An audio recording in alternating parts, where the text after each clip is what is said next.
ဒီနေ့ပိုင်းမှာတော့ Tapis ပေါ်လေ့ကျင့်နေတဲ့နာရီတို့ကကိုမိချာကရာကိုခန်းစားလိုက်ရတဲ့အတွက်ဇဝေဇဝါဖြစ်နေပါတယ်ဒီနေရာကချာကရာတွေကိုအတွင်းရောအပြင်ရောကပါဖျက်ထောက်ထားတာဖြစ်ပေမဲ့ကိုမိချာကရာရှိနေတဲ့ရွှေနှင်းဝင်းကြီးနောင်ပြန်လည်စစ်ခေါ်ခံထားရတယ်ဆိုတာကိုရှင်မီကလည်းရိပ်မိလိုက်ပြီးဒီအခန်းထဲကနေတော့ချာကရာကိုကောင်းကောင်းခန်းစားနိုင်တဲ့နာရီတို့ရဲ့အစွမ်းကြောင့်ဆက်ပြီးလိန်ထားလို့မရမှာစိုးရိမ်နေကြပါတယ်အဲဒါကြောင့်ဘီကိုဒီနေရာကနေနာရီတို့ကိုထွက်သွားခွင့်ပေးလို့မရဘူးလို့ရှင်မီကပြောပေမဲ့နာရီတို့ကတန်းစင်ကန်သွားမယ်လို့ပြောတဲ့အတွက်ငပိန်းဘီကသွားခွင့်ပေးလိုက်ပါတယ်ရှင်မီကနာရီတို့ထွက်ပြေးဖို့လုပ်တာကိုရိပ်မိရတဲ့အတွက်တားဖို့ပြောပေမဲ့နာရီတို့ကိုစောင့်ကြည့်နေကြတဲ့ရှင်နိုဘီတွေကဌာနချုပ်ကိုသတင်းပို့လိုက်ပါတယ်ရေတကွန်ကနေထွက်မဲ့လမ်းမှာအဆောင်တွေအများကြီးရှိနေရကြောင်းနာရီတို့ကတခုခုမူမမှန်ဘူးဆိုတာကိုသတိထားမိသွားပြီးဘာလို့သူ့ကိုစောင့်ကြည့်နေကြရလဲလို့မေးပါတယ်ဒါပေမဲ့ရှင်နိုရဲ့အဖေရှိဘီကတော့အခန်းထဲပြောင်းဝင်မှုပဲပြောနေရကြောင်းအီရူကာကနာရီတို့ကိုသူရှင်းပြမယ်လို့ပြောပါတယ်သူတို့ကဒီကျုံးမှာနာရီတို့အတွက်နောက်ထပ်မရှင်တစ်ခုပေါ်လာတာကြောင့်လာကူညီကြတာဖြစ်ပြီးနာရီတို့ကလည်းကိုမီချာကရာကိုခန်းစားလိုက်ရတယ်လို့ပြောတဲ့အတွက်ကိုမီရဲ့ချာကရာရှိနေတဲ့အကောင်ကိုလာတားကြတာလို့ပြောလိုက်ပါတယ်ရှိဘီကလည်းဒီအခန်းထဲကနေအောင်ကိုမီရဲ့ချာကရာကိုခန်းစားမိနေရေတကွန်အပြင်ရောက်ရင်အကုန်ပေါ်ပြီးဆိုတာကိုသိလိုက်တဲ့အတွက်စိတ်ပူနေပြီးအီရူကာကတော့နာရီတို့ကိုပေးထွက်လိုက်ရင်သူ့ကိုယ်ထဲမှာရှိတဲ့ကိုမီကအပြင်ရောက်အောင်ဒေါသထွက်သွားမှဆိုတဲ့အတွက်ဒီထဲမှာထားရတာလို့ပြောပါတယ်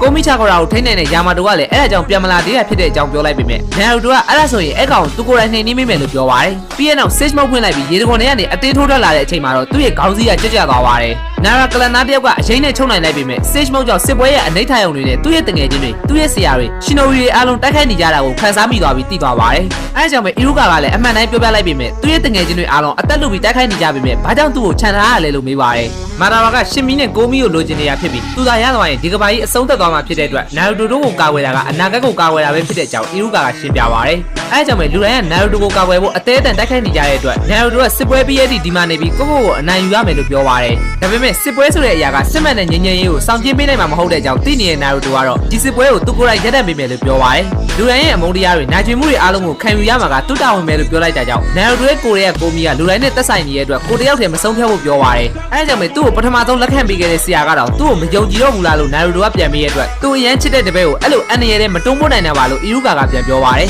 ဒါပေမဲ့အီရူကာကိုယ်တိုင်နှစ်ဖူးစီးပေးခဲ့တဲ့သူကအရင်လိုမဟုတ်တော့ပဲတန်မာလာပြီးဖြစ်တဲ့အကြောင်းပြောလိုက်တဲ့အချိန်မှာအီရူကာကပြုတ်ကျနေတဲ့သူ့ရဲ့နှစ်ဖူးစီးကိုကောက်ပြီးပြန်ပေးဖို့လုပ်ပါတယ်အီရူကာကအနားရောက်လာတဲ့အချိန်စီးနဲ့ပါချုပ်ဖို့လုပ်လိုက်ကြကြောင်းသူကပြောခဲ့သလိုပဲတန်မာလာပြီးဖြစ်တဲ့အတွက်ဒီလိုအကာရံမျိုးကအတုံးမဝင်ဘူးလို့ပြောရင်ကိုမီချာကရာကိုထုတ်လိုက်ပါတယ်အဲဒါကြောင့်အရင်နဲ့စီးပါပြတ်သွားပြီးအင်းဆက်တွေနဲ့ထိန်းချုပ်ဖို့လုပ်ပေမဲ့နာရူတိုကအသာလေးခုန်ထွက်သွားပါတယ်ဒါပေမဲ့သူ့ရဲ့ခေါင်းစည်းထဲမှာစာရွက်လေးတစ်ခုရှိနေပြီးအီရူကာကနာရူတိုသိသွားတာနဲ့စစ်မြေပြင်စီရအောင်သွားမယ်ဆိုတာကိုသူသိနေပြီးသားဖြစ်တဲ့အတွက်ဒီစာကိုကြိုရေးထားခဲ့ရဖြစ်ပါတယ်သူ့ရဲ့နှစ်ဖူးစည်းကိုကောက်ယူလိုက်တဲ့အချိန်မှာထည့်ပေးလိုက်တာဖြစ်ပြီးနာရူတိုထွက်သွားမယ်ဆိုရင်လည်းတေချာပေါက်အသက်ရှင်လျက်ပြန်လာခဲ့ပါလို့စာထဲမှာမှားထားခဲ့ပါတယ်အီရူကာကတော့အမြဲတမ်းအဖေတယောက်လိုအကိုကြီးတယောက်လိုနာရူတိုပေါ်ပြုတ်မှုခဲ့ပေမဲ့သူကအားနေတဲ့အတွက်မကာကွယ်ပေးနိုင်တဲ့ကြောင့်တောင်းပန်ပါတယ်လို့စိတ်ထဲကနေလမ်းပြောနေပါတယ်အဲအချိန်ကျမှခေလာပြီးရဲ့ရေတကွန်နဲ့ထွက်လာတာကြောင့်အီရူကာကနာရူတိုကိုကာကွယ်ပေးပါလို့ပြောရင်သူ့ရဲ့ခေါင်းကိုဥညွှတ်လိုက်ပါတယ်ဒါပေမဲ့သူ့ကိုအဲ့လိုပြောရမှာမဟုတ်ပဲလက်သီးကိုပဲရှေ့တန်းလိုက်ဖို့ပြောရင်သူ့ရဲ့လက်နဲ့တိုက်လိုက်တဲ့အချိန်မှာနာရူတိုရဲ့စိတ်ထဲမှာ